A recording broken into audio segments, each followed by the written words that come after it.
door? If I didn't know any better, I would think that this dog doesn't want to get murdered. Thanks, Barry. Thanks, Barry. Dumb dog. Didn't call 911 when I needed her. This video is sort of like a prank video. Like, it's sort of like pranking the dogs.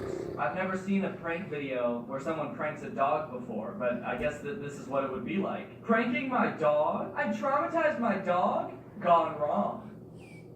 Gone sexual, even.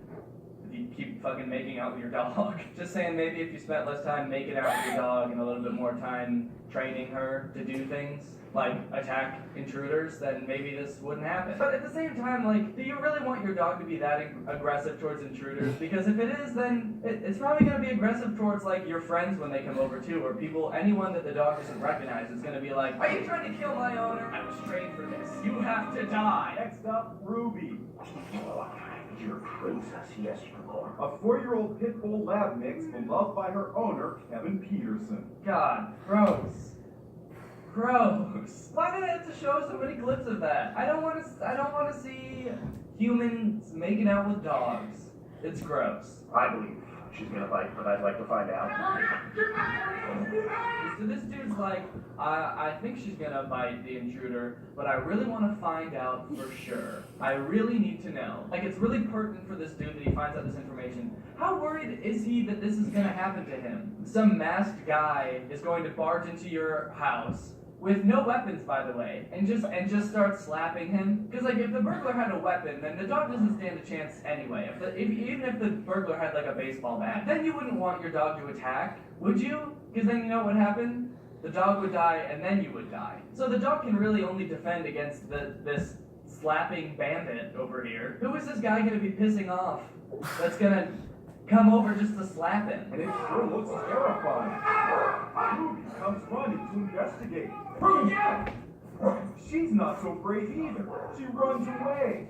Do you believe she's part pit bull? I feel like this video is just meant to shame dogs. Like, yes, fucking expose him. Dogs have had it easy for too long. Too goddamn long. Fucking drag that dog. Ruby was curious, she was worried about you, but she was not willing to take on the attacker. She was curious. She walked into the room and she was like, what's going on in here? Oh my god. It looks like my owner is really bad at acting. Kevin, but Ruby is a winner. My dog failed the test. My dog failed the test. Yeah, if this ever happens to me, I'm dead for sure.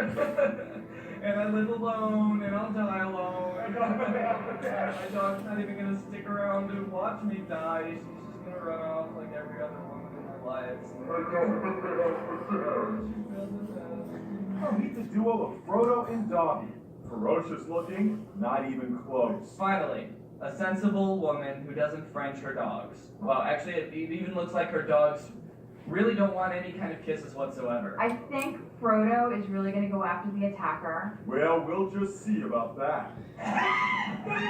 Alec puts on quite a show, and when they hear Mom is under attack, the two come running into the room. Watch as brave Frodo gets right into the mix. Okay, actually this is pretty impressive. I did not expect this. The dog is protecting her. I will say it is kind of weird that both the dogs' tails are wagging, like they're really excited and happy about it. Usually when dogs get like aggressive and defensive, their tails sort of like straighten out and their back hairs raise. But this dog... Oh, I'm hot. So freaking hot.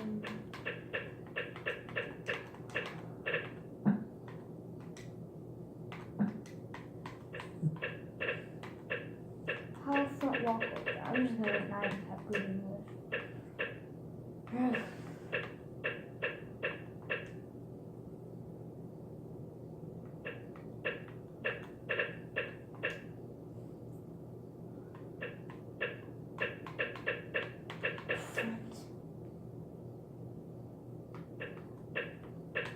I'm spelling.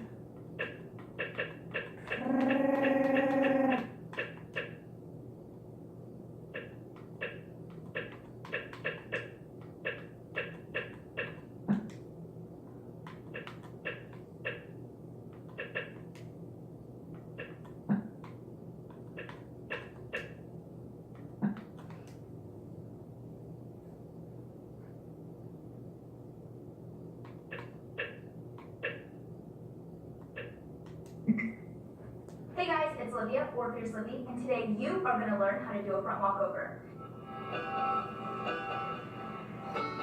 I hate this sentence. This is stupid.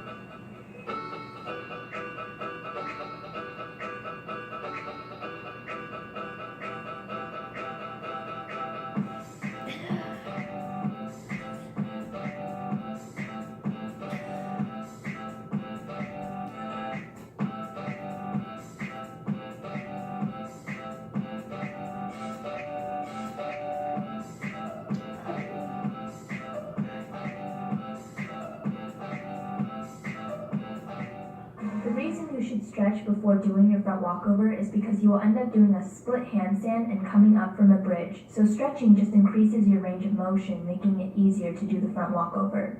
You can always stretch more than what is shown in the video. I recommend checking out my daily stretching routine follow along edition, or if you would like me to go into more depth about how to do these stretches, check out my stretching routine beginners edition.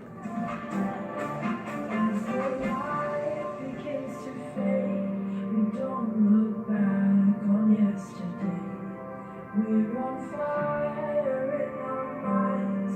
No, we cannot. We can fight. So let's forget who we are and remember. I love it how gotcha tubers they play music that they're not allowed. It's like copyright and it's so freaking funny. YouTube yells at them.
Make sure you have a solid handstand. If you don't, go check out my handstand tutorial.